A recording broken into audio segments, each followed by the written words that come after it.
പുസ്തകങ്ങളെല്ലാം വായിച്ചു കഴിഞ്ഞു, ഫോർമുലകളെല്ലാം പഠിച്ചു കഴിഞ്ഞു.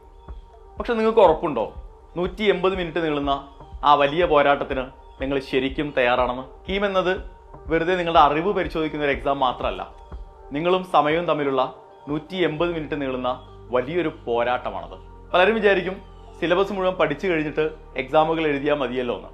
പക്ഷെ അതിലൊരു പ്രശ്നമുണ്ട്. നിങ്ങളൊന്ന് ആലോചിച്ച് നോക്കൂ, ഒരു ദിവസം രാവിലെ ഒരു വലിയ മല ചൂണ്ടിക്കാണിച്ചിട്ട് നിങ്ങളോട് പറയുകയാണ് ആ മലയുടെ മുകളിലേക്ക് ട്രെക്കിംഗ് നടത്തണം എന്ന് പറഞ്ഞാൽ അത് പോസിബിൾ ആയിരിക്കുമോ? ഒരിക്കലും അല്ല. പകുതി വഴി എത്തുന്നതിന് മുമ്പ് തന്നെ നിങ്ങൾ എന്ത് ചെയ്യും? തളർന്നു വീഴും. കാരണം ഇതിനു മുമ്പ് ട്രെക്കിംഗ് നടത്തിയിട്ടുള്ള യാതൊരു പരിചയവും നിങ്ങൾക്കില്ല.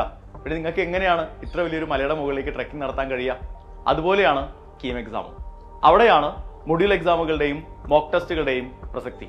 മൊഡ്യൂൾ എക്സാമുകൾ നിങ്ങളുടെ ബേസ് സ്ട്രോങ് ആക്കാൻ നിങ്ങളെ സഹായിക്കുകയും വരാൻ പോകുന്ന മിസ്റ്റേക്കുകൾ എവിടെയായിരിക്കും, എങ്ങനെയായിരിക്കും എന്നൊരു ഐഡിയ നിങ്ങൾക്ക് തരികയും ചെയ്യും. ഇനിയാണ് നമ്മുടെ ഹീറോയുടെ എൻട്രി, മോക്ക് ടെസ്റ്റ്. ഇത് വെറും ഒരു പ്രാക്ടീസ് അല്ല, നിങ്ങളൊരു ഫൈനൽ റിഹേഴ്സലാണ്.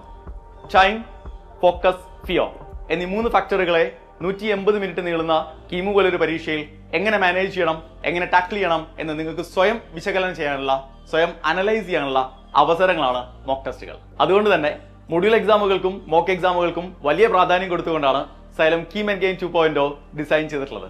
അപ്പൊ സിലബസ് കംപ്ലീറ്റ് ചെയ്യുക എന്നതിനൊപ്പം തന്നെ ധാരാളം എക്സാമുകൾ എഴുതി നിങ്ങളെ ഫുൾ കോൺഫിഡൻസിൽ കീമിന് പ്രിപ്പയർ ചെയ്യിപ്പിക്കുക എന്നുള്ളതാണ് നമ്മുടെ ഉദ്ദേശം.